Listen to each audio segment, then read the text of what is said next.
Guys, well, we made it into the workshop. Again, it's raining, and I'm wondering when the rain's gonna let up because it's been kind of tricky to get in here, and I feel like it's ultimately loud. The roof is metal, so it sounds super loud when it probably isn't as loud outside.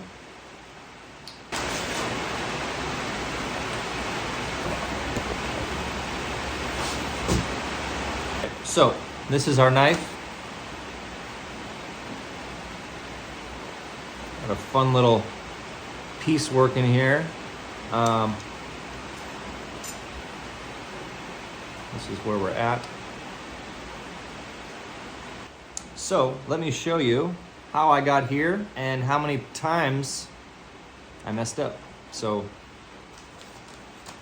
let's start with this one. Well, actually, there's another one on the floor somewhere. I don't know. I chucked that one on the floor. And then I made this one. This is a brass one. And then after I messed up, I ground this down just to have fun. It was fitting great, and it was a pain to get here. Very tricky. So the next one I did was this one.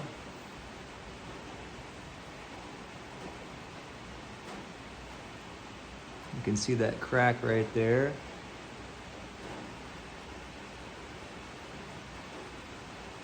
Okay, that's number 2.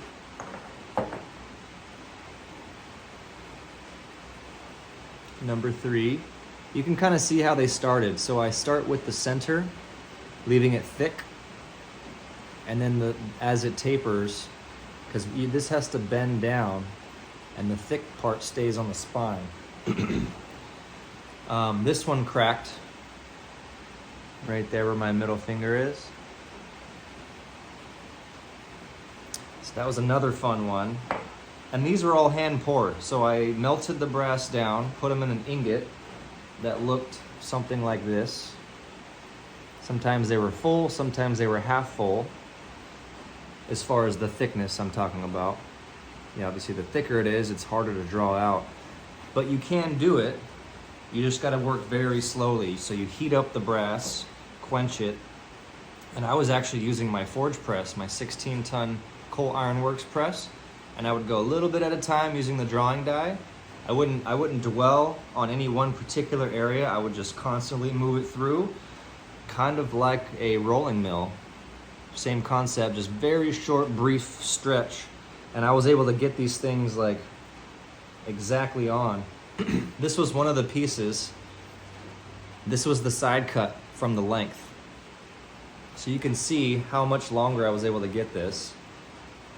When I poured it, it fit in here, and I actually stretched it to that length and that thin. When it came out, it was probably this thick. So just to show you the thickness and how much I was actually able to stretch this thing. So once I got into here, I stretched it out. I showed you these 3 attempts there. This is another cutoff from a side piece. Here's one that I tried. I tried to have it hot while I bent it. I even tried that. But the pour wasn't that good when I poured the brass. And you can see these little holes that kind of started showing up. And that was just part of because the pour wasn't as consolidated as I would have liked. These ones poured out very great. Or they poured great, but once I started bending it and everything, there was a few cracks. This one, there was just holes in the pour from the start. So another mess up. Again, there's 4 right there, but there's a 5th one somewhere in half. I was like, yeah. All right, now this one here, this one didn't last long at all. I started to, I decided, hey, I'm gonna leave everything thick and then I can bend it. Didn't work, and ended up just snapping right in half. So you can see that. But there's lots of brass that I can recycle at the end of the day. This is a lot of good brass. End cuts here. All these end cuts. So this is everything that I've been working on And it's been about 2 weeks because, you know, the time given in the workshop lately. We just got back from the desert, so I've been really busy. I've been pulled left and right, stretched super thin, and yeah, so this is where I'm at. So I decided to ultimately abandon the brass. I'm usually a no surrender, no retreat kind of guy, but I'm also under a time restraint with this build. So I decided, hey, I'm gonna make one out of copper, and I'll show you. Actually, I have the other piece over there that I started with. I'll show you that real quick so I can show you the thickness.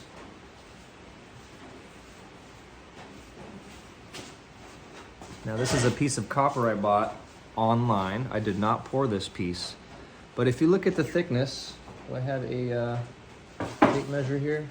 You know what? I'll do you one better. Let's go in millimeters.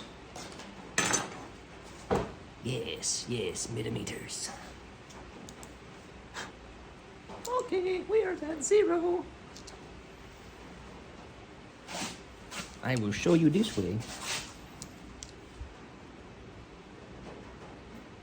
Okay.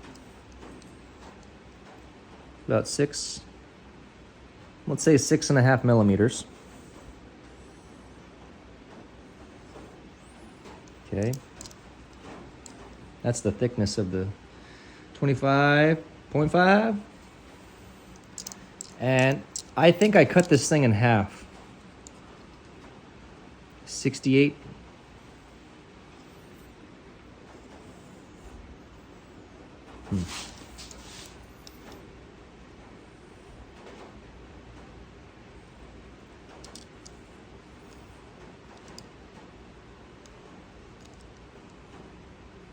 Yeah, so let's just say 68 by 25.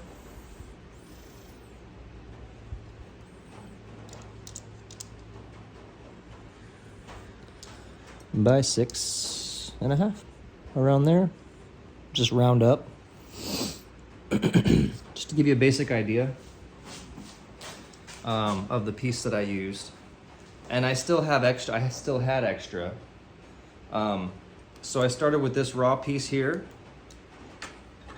I used the peening side of my hammer. So I basically, I left the middle untouched, and I peened this half, and then I peened the bottom half, leaving the middle thick, just like, let's see if I have another. And you can kind of see it on this one too, how this is a kind of a small cutoff, because this one, when I made it, was too wide, so I cut a strip off. So the center is thicker than the edges. That way when these ends bend down, this stays on top. So I did the same idea with this copper piece. And this is the piece that I started with. And here we are here. So enough show and tell. I will show you the process of me soldering this guy. Okay. And then we'll continue back in. We'll jump back on this guy. I gotta fit this a little bit. Well, the inside fits great. I just gotta shape the outside better. I gotta bring this top side down a little bit, and I'm gonna bring the thickness in a little bit, and then round these sharp corners because they're a little bit too sharp. As you can see, the bottom is a little bit too far out still. So we're gonna play with that today, get this thing finalized. And if we have enough time today, we're gonna start the Suba and the Sepa. So thanks for tuning in, guys. This is Madewell Knives. Welcome back to the workshop. Thanks for hanging out with me. Let's get started. I need to make some decisions fast because time is a ticking.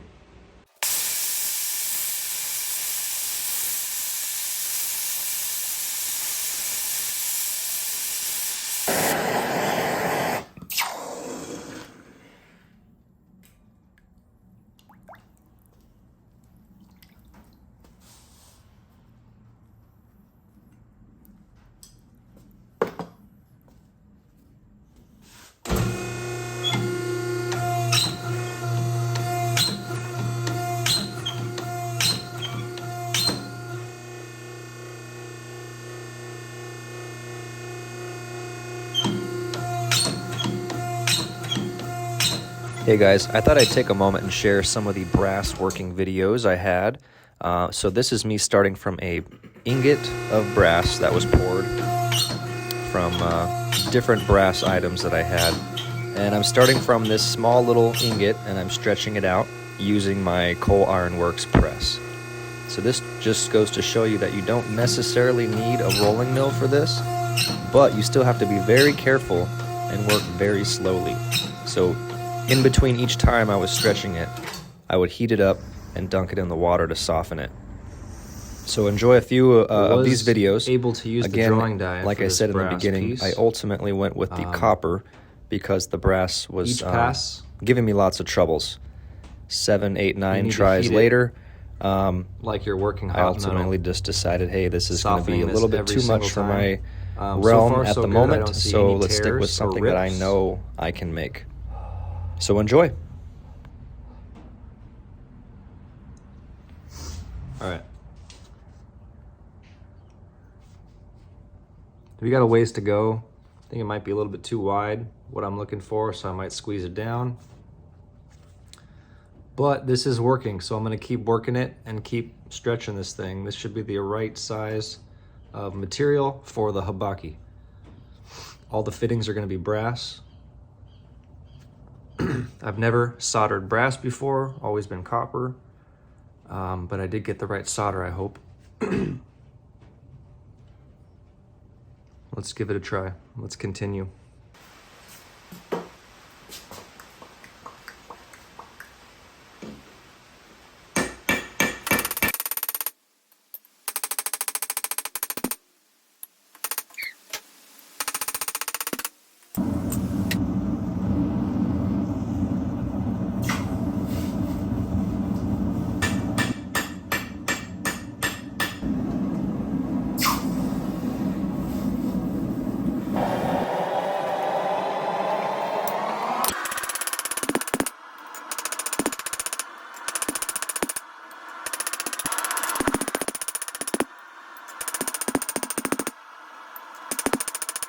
This is our starting line here. Just gonna keep checking our length